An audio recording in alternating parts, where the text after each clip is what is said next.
नमस्कार। डीडी राजस्थान के कार्यक्रम मेरी आवाज़ सुनो में आप सभी का स्वागत है। बच्चा पढ़ने बैठा है और अचानक अपनी माँ से कहता है कि माँ मुझे याद नहीं होता, ये जो चैप्टर तुम मुझे पढ़ा रही हो ये मुझे सीधे नहीं दिखाई देता, ये मैं पढ़ इसलिए नहीं पाता हूँ क्योंकि ये शब्द मुझे नाचते हुए नजर आते हैं। क्या ये आपने भी कहीं सुना है? आपके ड्राइंग रूम में या आपके स्टडी टेबल पे बैठ के आपका बच्चा क्या आपसे ये बात करता है? इसको मजाक में ना लें। ये एक ऐसी बीमारी है जिसकी वजह से बच्चे वास्तव में कुछ शब्दों को नाचता हुआ देखते हैं। बच्चे वास्तव में डी को बी और बी को डी पढ़ते हैं क्योंकि उनको दिखाई वैसा ही देता है। क्या ये एक स्पेशल एजुकेशन या स्पेशल ट्रेनिंग के लिए एक पुकार नहीं है बच्चे की? अब स्पेशल ट्रेनिंग की अगर हम बात करें तो क्या एक ऐसा बच्चा जो शब्दों को नाचता हुआ देख रहा है, उसे एडुकेट करने के लिए क्या एक स्पेशल टीचर की जरूरत नहीं पड़ेगी? बस यही आज का विषय है। इन बच्चों को सोसाइटी में अलग निगाह से देखा जाता है, क्या ये गलत नहीं? हमारे स्टूडियो में बड़े गर्व के साथ आज मैं आपसे एक ऐसे महिला का परिचय कराऊंगी जिन्होंने इन सब दर्दों को जो बच्चों के मन से निकलते हैं उसे समझा, उसे जाना और बस उसी फील्ड में उतरी कि उन बच्चों की मदद करने के लिए उन्हें हाथ आगे बढ़ा के उनको एक सहारा देने के लिए वो शिक्षिका बनी, जो कि एक स्पेशल टीचर का ओहदा होता है, जो स्पेशली ट्रेंड होती हैं ऐसे बच्चों को टीचिंग देने के लिए, ट्रेन देने के लिए, वोकेशनलाइज करने के लिए। अपने स्टूडियो में मैं स्वागत करती हूँ स्नेहलता शर्मा जी का। नमस्कार स्नेहलता जी, आपका बहुत बहुत स्वागत है। एक ऐसी फील्ड जो कि बहुत डिफिकल्ट है, पेरेंट्स के दिल पे क्या गुजरती है, समाज में जब उनके बच्चों को अलग देखा जाता है, हटा के देखा जाता है, तो किस तरह का एक वो फीलिंग होता है, बच्चे के मासूम मन पे क्या चोट पहुंचती होगी, वो सब समझते हुए आपने इस फील्ड को चुना। पहली बात तो आपके लिए उस चीज का बहुत बहुत बधाई। और क्या कुछ रीजन है कि आप इसी फील्ड में उतरना चाहती थी? स्नेहलता जी, आपकी जर्नी जो है बहुत इंटरेस्टिंग है, उस पर हम थोड़ी सी रोशनी डालना चाहेंगे। Yes please. मैं जैसे नॉर्मल एक प्रोफेशन चुनना चाहती थी। मैंने ये जैसे नॉर्मल बात करना होता वैसे किया, लेकिन मुझे मोटिवेशन मिला शादी के बाद। मैंने यही सोचा ही नहीं था कि ऐसी भी डिसेबिलिटीज़ होती हैं, ऐसी दिव्यांगताएं हैं जिसमें आप भविष्य अपना सकते हो। मैं शादी करके आई तो मेरे फादर इन लॉ, उनको वैसे तो वो आर्मी से रिटायर थे, CGHS में जॉब कर रहे थे। उनको भूलने की बीमारी, जो डिमेंशिया जिसे कहा जाता है, तो वो उनका बिहेवियर प्रॉब्लम अलग ही होता जा रहा था। तो जब मेरे हस्बैंड ने मुझे मोटिवेट किया कि तुम क्यों ना ऐसी ट्रेनिंग करो जो तुम सीखो, तो मैंने वहाँ एक्टिविटीज़ ऑफ डेली लिविंग वहाँ सीखी, ट्रेनिंग करी। वो मेरे फादर इन लॉ जैसे ड्रेसिंग करना, अनड्रेसिंग करना, कोम करना, फीडिंग करवाना, उनकी केयर करने के लिए, ये चीज़ें मैंने खुद ने करी और मेरी फैमिली मेम्बर्स को सिखाया। इस तरीके से हम लोग सब लोग मिलकर उनकी पूरी केयर टेक कर सकते थे। तो और जैसे ही इस फील्ड में आई मुझे बहुत अच्छा लगा। इन बच्चों ने इतना अनकंडीशनल लव होता है और इनमें भी हम बच्चों के साथ वर्क करते हैं क्योंकि इन बच्चों को कोई समझ नहीं सकता।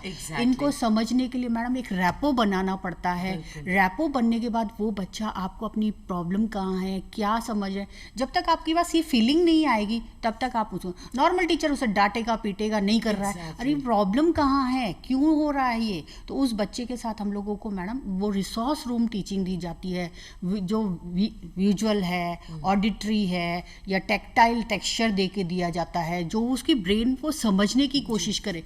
ये आपने तारे जमी पे मूवी देखा होगा, उससे तो बहुत सारी अवेयरनेस, क्योंकि बच्चे को दिखाई देता है मैम, डिसलेक्सिया, डिसकैल्कुलिया, डिसग्राफिया, ये सारी लर्निंग डिसेबिलिटीज़ हैं। ये बच्चों को, और बच्चा पढ़ सकता है, लेकिन ये शुरुआत में बच्चों को अगर वो रिसोर्स रूम टीचिंग मिल जाए तो वो चीज़ उसके लिए बहुत ईजी हो जाती है। ये नॉर्मली कोई बेसिक चीज़ स्नेहलता जी शुरू हुई। देखिए कहीं ना कहीं सबसे पहले ज़रूरी है एक स्पेशल टीचर के पास में एक बड़ा खूबसूरत दिल होना, क्योंकि एक तो पेशेंस लेवल, राइट, और आपने ससुराल में आके एक बेटी का फर्ज निभाया, राइट। आपने अपने ससुर को उस निगाह से देखा जैसे एक छोटा बच्चा होता है। उनकी फीलिंग, उनके दर्द को आपने समझने की कोशिश की और अपने हस्बैंड के सहारे से आपने उस फील्ड में उतरने का सोचा, जो कि मेरे ख्याल से तो बहुत कम लोग हैं जो उतरना चाहते होंगे। बहुत ही चैलेंजिंग जॉब होता है, उनके लिए डिफरेंट एक्टिविटीज़ प्लान करनी पड़ती है उनको ऑक्यूपाई रखने के लिए, और उसके लिए हम लोगों को मैडम रिवॉर्ड सिस्टम यूज़ करना पड़ता है। जैसे एक छोटा सा एग्जांपल बताऊंगी कि अगर मेरे फादर इन लॉ फ्री बैठे हैं तो मैं उनको 3 बकेट दे देती, इसमें से इसमें पानी कन्वर्ट करो। जब वो 2-3 घंटे उसमें बिल्कुल ऑक्यूपाई होते थे, उसके बाद मैं उन लोगों को एक चाय पिला देती थी। इतने खुश होते थे कि एक रिवॉर्ड मिल गया। मैम एक रिवॉर्ड के पीछे बच्चा भी अगर जैसे उसको एक स्टार दे दिया, एक ट्रॉफी दे दी, या सोशल रिवॉर्ड दे दिया, वेरी गुड बोल दिया, और हमें सोशल रिवॉर्ड तो बहुत ज़्यादा यूज़ करना, very good very good. Negative चीज़ किसी को पसंद नहीं। अगर आप नेगेटिव बोलोगे तो वो बच्चा जानबूझ के वो चीज़ करेगा, और आप पॉजिटिव दो बोलोगे तो वो बच्चा उसके लिए मॉडिफाइड बिहेवियर करेगा। बिल्कुल बिल्कुल ठीक बात है। तो ये सारी आपको ट्रेनिंग दी जाती है, और स्पेशली कितने दिन की ट्रेनिंग होती है और कैसे शुरू होती है? मैम इसमें भी ट्रेनिंग 3 तरह की होती है, मतलब एक तो विजुअल इम्पेयर वाले बच्चों के लिए होती है, एक इंटेलेक्चुअल इम्पेयरमेंट होती है उसके लिए होती है, एक विजुअल के लिए होती है जिनको ब्रेल लिपि सिखाई जाती है। और हमारे जो पर्सन विद डिसेबिलिटी एक्ट है, RPDW एक्ट 2016, उसमें डिसेबिलिटीज 21 कर दी। पहले ये 1995 वाले एक्ट में केवल 7 थी जी। तो ये जो डिसेबिलिटीज बढ़ाई गई है तो ये इन बच्चों के लिए बहुत अच्छा हुआ है। हाँ, ये पहले आइडेंटिफाई नहीं कर पा रहे थे इतनी। तो जैसे इनके लिए हम लोगों को ट्रेनिंग दी जाती है। जैसे मैंने डिप्लोमा इन सेरेब्रल पॉलिसी किया है, BEd इन स्पेशल एजुकेशन में मेंटल रिटार्डेशन में किया है, लर्निंग डिसेबिलिटी में जो RCI द्वारा कोर्स होता है, rehabilitation council of India 1992 act है, उसके थ्रू मैंने किया है, ऑनलाइन कोर्स किया है। तो ये हम लोगों को ट्रेन करते हैं, और हम लोग नॉर्मल बच्चों को भी पढ़ा सकते हैं और स्पेशल बच्चों को भी पढ़ा सकते हैं। जो नॉर्मल टीचर है वो स्पेशल बच्चों को नहीं पढ़ा सकता है, क्योंकि एक तरह से हमारे पास लाइसेंस होता है, हमारे को एक रजिस्ट्रेशन नंबर मिलता है जो 5 साल के लिए वैलिड होता है, और हर 5 साल में हमको उसको रिन्यूअल करवाना पड़ता है, क्योंकि इनमें नई नई टेक्नोलॉजी आती है, नई नई अपडेट्स आते हैं। उसके लिए आपको अपडेट होने के लिए वर्कशॉप्स अटेंड करने पड़ते हैं, और वर्कशॉप अटेंड करके आपको पॉइंट्स इकट्ठे करने पड़ते हैं। 1 घंटे का 1 पॉइंट्स होता है, और 100 पॉइंट्स इकट्ठे करने होते हैं हमको 5 साल में, तब हमारा लाइसेंस रिन्यू होता है और हम इन बच्चों को पढ़ाने के लिए केपेबल है। नॉर्मल टीचर नहीं पढ़ा सकता। तो इस एजुकेशन सिस्टम में भी, मतलब आप ये कह रही हैं जैसे टेक्नोलॉजी नई नई आती है, हाँ जी। वैसे आप एजुकेशन सिस्टम में भी आपके साथ में टेक्नोलॉजिकली या एजुकेशन के अंदर क्या कुछ अपन नया लेके आए जिससे एडवांस हो सके एजुकेशन सिस्टम? क्योंकि इनोवेशन बहुत ज़रूरी है। तो टीचिंग में भी जैसे ऑडियो विजुअल एड से पढ़ा सकते हैं हम लोग इन बच्चों के लिए, ऑडिटरी के लिए मेथड से पढ़ा सकते हैं। इनके लिए हम लोग बहुत सारे फ्लैश कार्ड्स हैं, पजल्स हैं, तो इनसे बच्चा जल्दी लर्निंग करता है। क्योंकि एक मोनोटनस जो रीडिंग है कि ब्लैक बोर्ड वाला वो नहीं करेगा। और इनके लिए हम लोगों को बहुत सारी एक्टिविटीज बेस्ड, क्योंकि एक्टिविटीज दोगे तो वो प्रैक्टिस करता है तो वो ज़्यादा सीखता है। जी। तो एक्टिविटीज बहुत ज़रूरी है। और समावेशी शिक्षा ये क्या प्रणाली है? ये मैम इससे पहले क्या होता था, नॉर्मल बच्चे और स्पेशल बच्चे अलग अलग बैठते थे। जैसे स्पेशल स्कूल से हम इनको हमारा अलग क्यों करें, ये भी तो एक समाज का हिस्सा है। हम इनको एकदम बायकॉट कर दिए कि जाओ तुम्हारा अलग स्कूल है और इन नॉर्मल बच्चों का अलग स्कूल है। ये हमारे लिए, क्योंकि ये भी तो समाज का हिस्सा है, इन्हें भी इनका भी तो अधिकार है, इन्हें भी तो अगर वो समावेशी नहीं रहेंगे तो वो सोसाइटी में मूव भी कैसे करेंगे? उनको अपने आप को अलग रखने का हमेशा से एक, अगर हम दिमाग में ये डाल देंगे कि नहीं तुम स्पेशल चाइल्ड हो, तो फिर वो समाज के अंदर किस तरह से मूवमेंट लेंगे, जॉब्स कैसे करेंगे, नॉर्मल कैसे हो पाएंगे? तो आई थिंक ये समावेशी बहुत अच्छी शिक्षा प्रणाली है, और ये गवर्नमेंट में भी एक्सेप्ट कर ली गई है। गवर्नमेंट में भी अभी ये समावेशी शिक्षा पे बहुत वर्क हो रहा है। नॉर्मल बच्चों के साथ जो CWSN बच्चे, चिल्ड्रन विद स्पेशल नीड, उनको एडमिशन दिया जाता है। कोई स्कूल उनको एडमिशन के लिए मना नहीं कर सकता, उनका राइट है ये।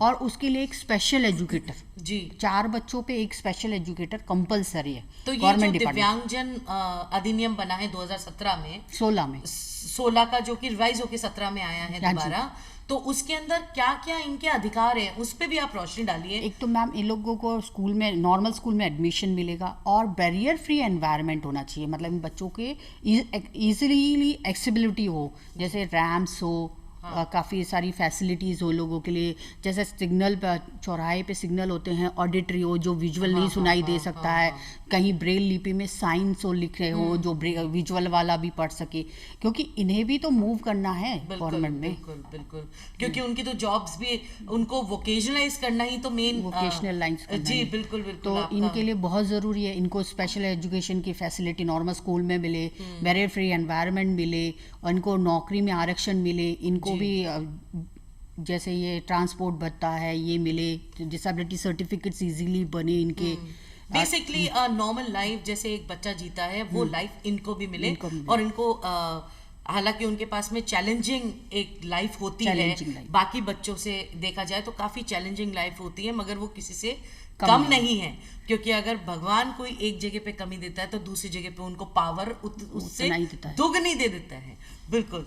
तो एक सवाल यहाँ पर हर बार दिमाग में आता है जब भी हम स्पेशली चैलेंज्ड बच्चों के बारे में सोचते हैं, वो ये है कि आफ्टर ऑल ऐसी क्या कमी होती है या कहाँ केमिकल इशू होता है जिस वजह से बच्चों को ये इम्पेयरमेंट्स हो जाते हैं। एक्चुअली मैम ये क्या है, बहुत सारे रीजंस हैं, जैसे लेट एजेस में शादी करना, मतलब बहुत एक हम लोग करीबी रिश्तेदारी में शादी करना है ना, और जैसे प्रेगनेंसी पीरियड में अगर मदर को कोई थायराइड है, बीपी है, शुगर है, या कोई और इन्फेक्शंस है, वो चीज़ प्रॉब्लम कर सकती है। और ये भी 3 स्टेजेस में होता है, प्री नेटल में, नेटल में, पोस्ट नेटल में।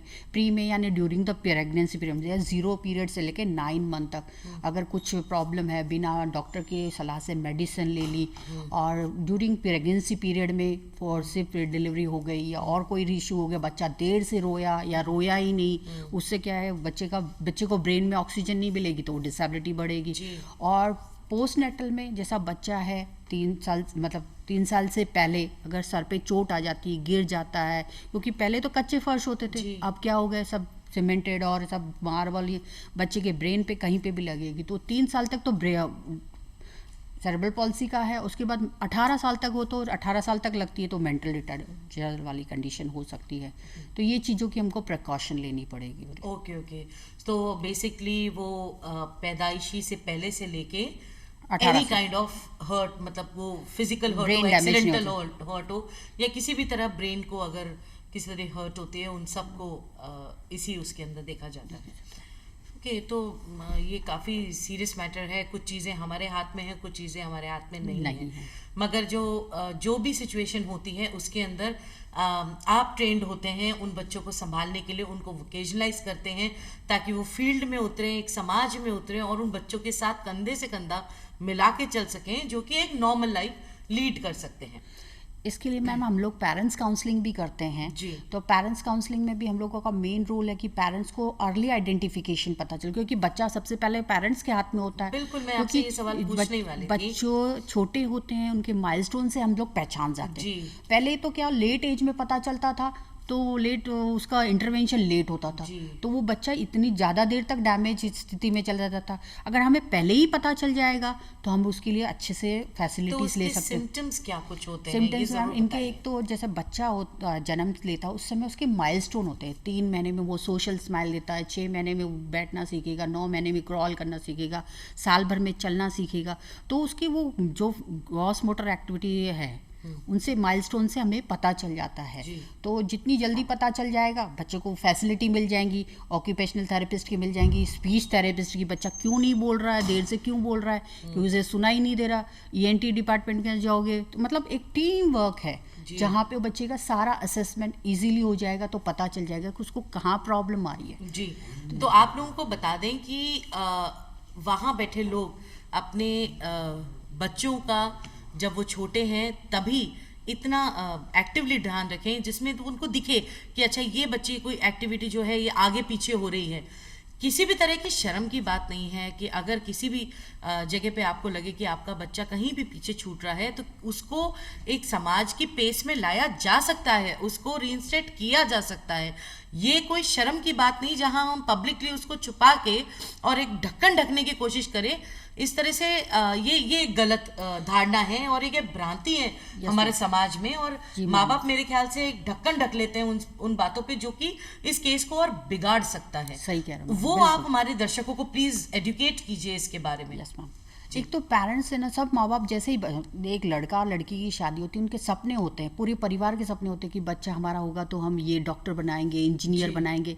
जब उन्हें पता चलता है कि उनका स्पेशल बच्चा है तो वो डिनाइल स्टेज पे होते हैं, वो एक्सेप्ट ही नहीं करते कि हमारे बच्चे में कुछ कमी है, और कमी है तो वो उसको छुपाने की कोशिश करते हैं, जो सही नहीं है, क्योंकि अगर जितनी चीज़ को छुपाई जाएगी वो चीज़ उतनी ड्रास्टिक हो जाएगी। एग्जैक्टली। तो ये एक ऐसी फील्ड है जो कि आसान तो नहीं है, काफ़ी चैलेंजिंग फील्ड है। तो आपने क्या क्या डिफ़िकल्टीज फेस करी इसके अंदर? मतलब ये जो फील्ड है ये आपको प्लेटर में सच है तो मिली नहीं है, आपने बड़ी मेहनत की होगी इसमें।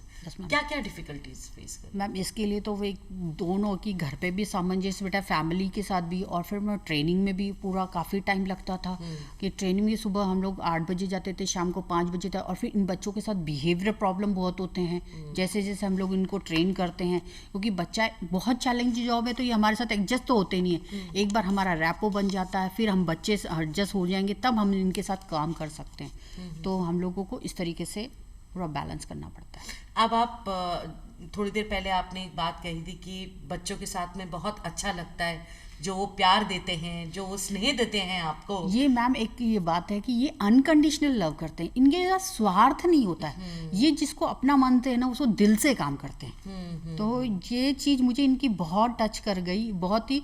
और अब इन बच्चों के साथ इतना अच्छा लगता है कि हाँ चलो भी, और रात में भी सोचोगे ना तो यहाँ आएगा इस बच्चे के लिए ये एक्टिविटीज़ हो सकती, वो एक्टिविटीज़ कर सकते हैं, इसमें ऑक्यूपाई कर सकते हैं, इसमें खुश होगा, बच्चे का स्माइलिंग फेस देखते हैं कि वो खुश हो रहा है। वो छोटी छोटी चीज़ों में मैम खुशी ढूंढते हैं। हम लोगों को बड़ी बड़ी चीज़ मिल जाएगी, खुश रहना है ना आपको, तो इन बच्चों के साथ सीखिए, इनको छोटी सी चीज़ में बहुत खुशी मिलती है। जी सही बात है। आप वो बच्चों के ब्रेन स्ट्रॉमिंग के लिए आप खुद अपनी ब्रेन स्ट्रॉमिंग करती हैं, तब जाके उनको पजल्स दे पाती हैं, ताकि वो अपने आप को ऑक्यूपाइड रखें, और अपने ब्रेन को जितना वर्क कराएंगे उतनी जल्दी वो उस परेशानी को ओवरकम कर सकेंगे, राइट? या फिर उतनी जल्दी वो ओपन हो सकेंगे, जिसको कह सकें ब्लॉसम हो सकेंगे, राइट?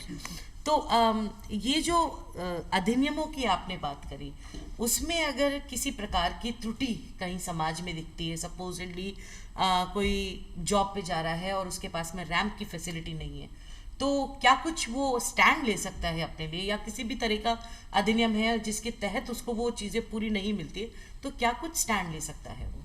मैम ये सारी जो बैरियर फ्री एनवायरनमेंट गवर्नमेंट ने चालू कर दी हैं, सभी जैसे गवर्नमेंट बिल्डिंग्स हैं, हॉस्पिटल्स हैं, स्कूल्स हैं, कॉलेजेस हैं, इनमें काम चालू हो गया। जैसे देखो अब लो फ्लोर्स बसेस चालू हो गई हैं, तो ये स्कीम चालू हो गई है, हो रहा है धीरे धीरे इस पर वर्क। और अगर आप और भी करना चाहते हो तो ये जो समाज कल्याण विभाग है, इसमें आप आवेदन कर सकते हो, जो इनकी वेलफेयर के लिए ही काम करता है। अच्छा अच्छा, तो उनके लिए जैसे दिव्यांग विभाग भी है, जिसमें वो जाके कंप्लेन भी कर सकते हैं कि ये मेरे को नहीं फैसिलिटी प्रोवाइड हो रही है। उनके सारे अधिकारों की सुनवाई वहाँ पे होगी। ठीक है। अब आपसे एक सवाल ये जानना चाहेंगे कि जब आप बच्चों की वो मुस्कुराहट देखती हैं और बच्चे बड़े खुशी खुशी एक चीज़ को, जो कि वो पजल है, उसको सॉल्व करते हैं, तो उसका नेक्स्ट लेवल कैसे आप डिसाइड करते हैं? फॉर एग्जाम्पल कि उसको रॉक तैयार करना है, जोड़ जोड़ के, सपोज क्ले से रॉक बनाना है, तो अब उसने रॉक बना लिया, उसके बाद में क्ले से उसने कोई और चीज़ भी बना ली, अब उसका इंटेलेक्चुअल लेवल किस पॉइंट पे पहुंचा है, उसको आप कैसे डिसाइड करते हैं? How do you take it further?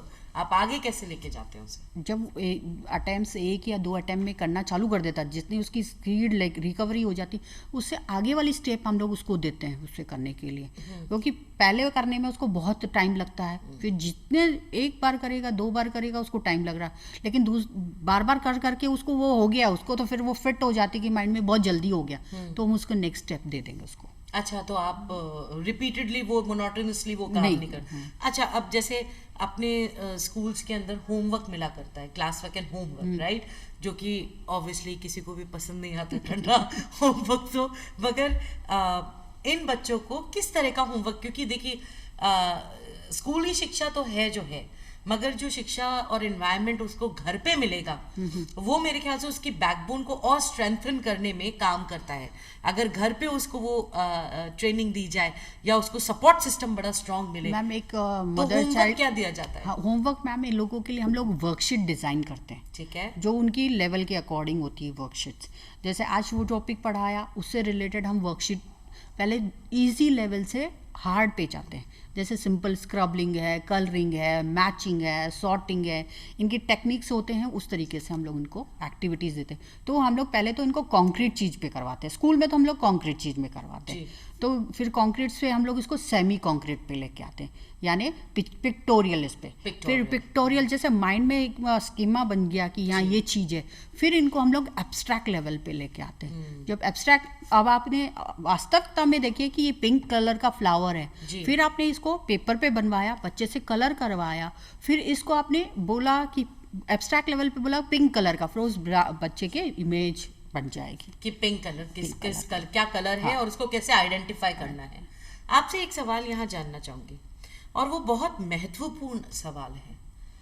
ये जो आप कर रही हैं इसके पीछे एजुकेशन, दिल, प्यार, वो सब तो समझ आता है, मगर सबसे कठिन होता है पेशेंस लेवल को बनाए रखना। आप टीचर हैं, आपके पास वो बच्चे एक लिमिटेड समय तक के लिए होते हैं दिन के, मगर वो माँ बाप जिनके पास में वो बच्चे पूरे टाइम रहते हैं, कहीं ना कहीं जाके एक आदमी स्नैप कर ही जाता है। तो उसको कंट्रोल करना, क्योंकि उस बच्चे के कोमल मन को जो ठेस पहुंचती होगी उसे कैसे बचाए एक आदमी, खुद कैसे अपने, एक माँ बाप अपने आप को मेंटली कैसे पीस में रखें ताकि अपने बच्चे को वो स्पेशल ट्रीटमेंट दे सकें कंटिन्यूसली विदाउट ब्रेक। मैम बच्चों पेरेंट्स को भी हम लोग काउंसलिंग करते हैं, बताते कि आपकी बच्ची का ये लेवल है, आप इस पे बर्डन मत डालो, बच्चे का लेवल है उस अकॉर्डिंग आप काम करवाओ, बच्चे का एक रूटीन सेट करो। मेरे पास एक मैम स्टूडेंट था, वो क्या करता था, उसके मम्मी पापा दोनों वर्किंग थे, वो रात को 1-1 बजे तक टीवी देखता था। मैंने कहा आप रेट करते हो, जगते हो? बोले नहीं, हम टाइमर सेट करते। अब वो सुबह स्कूल 7:30 बजे आएगा तो उसको प्रॉब्लम होती थी, क्योंकि बायोलॉजिकल क्लॉक उसकी पूरी डिस्टर्ब हो जाती थी। फिर मैंने पेरेंट्स को बुलाया, काउंसलिंग करा कि आप इसको 10 बजे तक सुलवा दो, इसका रूम एकदम कूल कर दो, लाइट म्यूजिक कर दो, अच्छे को, हाँ, उसकी डाइट पे भी, और उसकी फिजिक ग्रॉस मोटर एक्टिविटी कराओ, उसको एक एक्टिविटी में बिजी करो, चाहे स्विमिंग में करो, चाहे डांसिंग में करो, स्केटिंग में, क्योंकि मैम इनके पास इतना एनर्जी लेवल होता है। हम लोग तो इतने, क्योंकि हम लोग बहुत सारा वर्क करते हैं, इनके पास तो वर्क नहीं है इतना, क्योंकि ये जब तक बोलेंगे नहीं तब तक करेंगे नहीं। तो इनका फिक्स एक टाइम टेबल बनाओ, तो बच्चा फिक्स टाइम टेबल से अपने आप को इतना ऑक्यूपाई रखेगा, आपको परेशानी नहीं आएगी, एग्जॉस्ट हो जाएगा पूरे दिन भर में कि वो आराम से सोएगा। और उसकी बच्चे की हॉबी के अकॉर्डिंग करो। बच्चे ही बच्चे ऐसे हैं कि वो हॉबी में ही उनका स्किल दिखाई देता है। एक बच्चा था मैम, वो स्केटिंग इतना अच्छा करता था और ए लाइन वाली स्केटिंग करता था, अच्छा। जबकि उसमें मेडल्स जीत के लाए। अरे दैट इज सो नाइस। मैंने वही कहा ना कि कहीं ना कहीं भगवान अगर शॉर्टेज देता तो डबल उनको स्ट्रेंथ देता है। इतनी अच्छी पेंटिंग करते हैं, इतनी अच्छी डांसिंग करते हैं, इनमें क्वालिटीज तो एक, लेकिन आपको जरूरत है उसमें उसकी क्या क्वालिटीज है पहचानने की, वो पहचानने और उसमें टीचर का और माँ बाप का दोनों का रोल बराबर साथ में आता है। आपसे एक सवाल यहाँ जानना चाहेंगे, ATU के तहत अभी इनकम टैक्स के अंदर भी काफी प्रावधान हुए हैं बच्चों के लिए, और जो जॉब के अंदर जा रहे हैं दिव्यांग, उनके लिए स्पेशली, कि इनकम टैक्स के अंदर गवर्नमेंट की तरफ से उनको एग्जम्पशंस बहुत अच्छे मिल रहे हैं। तो ये सारे अधिकार जो उनको दिए जाते हैं, जैसे 40% डिसेबिलिटी वालों को 50,000 रुपये तक का एग्जम्पशन है, और ऐसे 80 and 100 के अबव 1,25,000 तक का एग्जम्पशन है। ये बहुत अच्छे अधिकार जो हैं गवर्नमेंट की तरफ से इंट्रोड्यूस हो रहे हैं नए नए। तो आप क्या बच्चों को स्टार्टिंग से ही ट्रेन करते हैं इन सब अधिकारों को लेके कि वो जब सोसाइटी में उतरेंगे तो वो पूरे परिपक्व होंगे और बहुत नॉर्मल सी लाइफ डील कर सकेंगे? मैम उन्हें भी ये चीज़ें बताई जाएंगी, क्योंकि उनके अधिकार हैं और उनके पास ये बहुत बड़ी, क्योंकि इतनी चैलेंजिंग जॉब करके वो इतने अपने फिजिकली मेंटली चैलेंज होने के बावजूद इतना नॉर्मल सोसाइटी में स्टैंड हो रहे, तो उन्हें कुछ एक्स्ट्रा अवार्ड मिल रहा है, रिवॉर्ड मिल रहा है कि हम गवर्नमेंट ने ये फैसिलिटी दी, तो वो उनकी सारी जो बताई जाएगी, इनकम टैक्स में कैसे रिबेट मिलती है, और उनसे रिलेटेड जो कोई डोनेट कर रहा है गवर्नमेंट में उनको भी छूट मिलती है ATG के थ्रू। तो ये सारी चीज़ों का बच्चों को जैसे जैसे उनके अधिकार बताए जाएंगे ताकि फ्यूचर में उनके लिए बेनिफिट। एक सवाल और मेरे दिमाग में उठ रहा था, जैसे जो ऑटिज्म वाले बच्चे होते हैं या जो डिसलेक्सिया वाले बच्चे होते हैं, उनको वर्ड्स जो हैं वो उल्टे दिखते हैं, राइट? तो जब आप ट्रेन करते हैं तो क्या वो वर्ड्स को दोबारा मतलब नॉर्मली पढ़ना शुरू कर देते हैं या उसी तरह से पढ़ के समझते वर्ड को हैं? ये कैसे हो पाता है? मैम एक्चुअली ना उन लोगों को एक VKT ये होती है, विजुअली उनको दिखाया जाता है, टेक्टाइल जैसे सैंड में ड्रॉ करके, जैसे आप कोई भी चीज़ में किसी भी चीज़ से, दाल से, चावल से फ्लैश कार्ड्स बना लो टच करके, उनको जैसे इमेज दिखाई जाएगी वैसा वो कर रहेगा। तो ये इसके लिए टेक्निक्स अपनानी पड़ती हैं, उसको बार बार कराना पड़ता है, प्रैक्टिस करवानी पड़ती है तब। और मैम ये ऑटिस्टिक बच्चों को कम नहीं, ये सिर्फ लर्निंग डिसेबिलिटी बच्चों को ही होती है, ज़्यादा होती है। तो ऑटिस्टिक बच्चों के क्या डिफरेंस है, डिसलेक्सिया का क्या डिफरेंस है? मैम जो ऑटिस्टिक बच्चे होते हैं वो नॉर्मल IQ होता है उनका, ये उनमें क्या है रिपीटेटिव बिहेवियर होता है, वो सोशल नहीं होते। जैसे आप और मैं बात कर रहे हैं तो आई कांटेक्ट दे के बात कर रहे हैं, वो आई कांटेक्ट देखें, और वो एक ही चीज़ को रिपीटेटिव उनको बिहेवियर होगा जो पसंद है वो चीज़। और नॉर्मल IQ है, आप उनको पढ़ाओ और आराम से पढ़ेंगे, उनके पर्टिकुलर ये होती है कि जैसे मैथ्स में तो मैथ्स में इंटरेस्ट रहेगा उनको, जिस चीज़ में उनकी लैंग्वेज डेवलप नहीं होती, वो पूरा सेंटेंस नहीं बोलते, तो उनके भाषा भी लिमिटेड होती है। और जो लर्निंग डिसेबिलिटी होती है वो नॉर्मल IQ, वो तो थोड़ी बहुत हमको भी बचपन में सभी बच्चों को होती है, प्राइमरी स्टेज तक थोड़ा बहुत डिसलेक्सिया तो सभी में होता है और एक्सेप्ट करने में की बात होती है। श्रीलता जी, आपसे बातचीत करी, बड़ा इंटरेस्टिंग हमें ये सब कुछ लग रहा है जानना, क्योंकि ये बातें जानने से हम जैसे लोगों के मन में एक फीलिंग आती है कि हमें अगर कोई समाज में इस तरह का जना मिलता है तो हमें उनसे कैसे पेश आना है, किस तरह से उन्हें समझाना है, इम्पेशेंस लेके नहीं आना है, पेशेंटली उनके साथ में काम करना है। आप एक बहुत बढ़िया फील्ड में काम कर रही हैं, आपको बहुत बहुत बधाई। और आप आगे भी नई नई टेक्नोलॉजीज़ के अंदर हेल्प करें, नए नए इनोवेशंस करें इस फील्ड में। आप यहाँ हमारे स्टूडियो में पधारी, बहुत बहुत धन्यवाद श्रीलता जी। अगली बार आपसे दोबारा मुलाकात होगी और एक नए टॉपिक के साथ में। आशा करते हैं कि समाज में ये जो भ्रांति है दिव्यांग बच्चों को अलग देखने की, उससे आप हटेंगे। नमस्कार।